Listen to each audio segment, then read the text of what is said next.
La matinale d'Europe 1. Nikos Aliagas. 8h13, on jette un coup d'œil à l'actualité internationale avec Vincent Hervouet. Nikos. On va partir au Sahel, mon cher Vincent. La situation s'aggrave au Burkina Faso.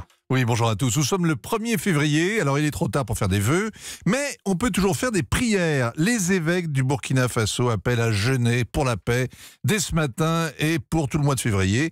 Ce ne sera pas de trop, d'autant qu'il n'y a que 28 jours. Les chrétiens en appellent au ciel car ils désespèrent du gouvernement burkinabé, des voisins du Sahel ou des Français pour les sauver de la catastrophe. Elle bouche l'horizon comme une tempête de sable. Tapez Burkina sur votre portable, vous allez voir. Toutes les semaines, attentats, enlèvements, embuscades, assassinats de notables racontent un pays qui s'effondre. Les djihadistes imposent la terreur dans le nord et dans l'est. La moitié du Burkina est sous le règne de l'état d'urgence. 1100 écoles ont fermé et les fonctionnaires désertent. Bon, qu'est-ce qui s'est passé cette semaine ? Alors dimanche, des hommes armés ont tiré sur un marché, 10 morts. Lundi, 4 soldats ont été assassinés dans leur fortin. Fin décembre déjà, c'était arrivé à 12 autres. Les militaires ne sont pas des foudres de guerre. Les autorités poussent d'ailleurs à la formation de milices rurales, mais de l'autodéfense au règlement des vieux comptes, il n'y a qu'un pas, les haines ressurgissent intactes.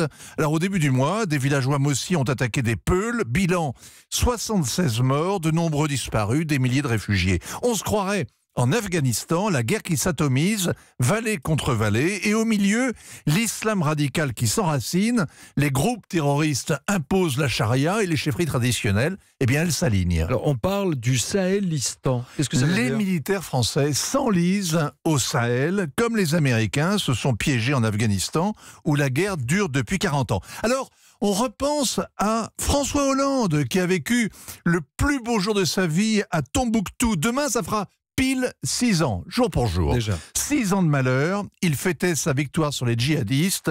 Eh bien, on rit jaune. On se souvient de Nicolas Sarkozy célébrant à Benghazi la libération de la Libye sans Kadhafi, qui essaie maintenant ses métastases dans tout le Sahel. On en pleure. On revoit Emmanuel Macron à la fac de Ouagadougou, capitale du Burkina. Il promettait le G5 Sahel, 5000 hommes des 5 armées de la région pour éradiquer le terrorisme avec l'aide de la France, de l'Europe, de l'ONU. Sauf qu'on ne fabrique pas des guerriers comme on aligne des petits soldats dans le bac à sable. Cette armée n'a jamais combattu. En revanche, les djihadistes ont fait sauter son quartier général, c'était en août, et depuis, bien, le G5 Sahel est en permission.